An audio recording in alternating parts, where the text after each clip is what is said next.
Well, this morning, more warnings for people who live in Lake County. Police are asking everybody to be on the lookout, even after more break-ins throughout the county.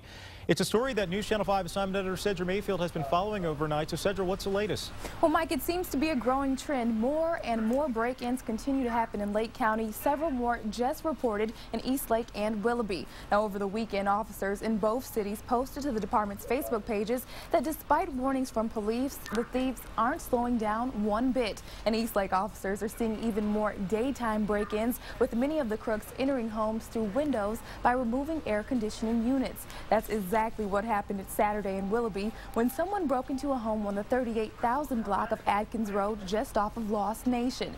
Now the temperatures are starting to cool down. Police are urging all residents to remove those window air conditioning units and lock all windows and doors both during the day and night. Mike?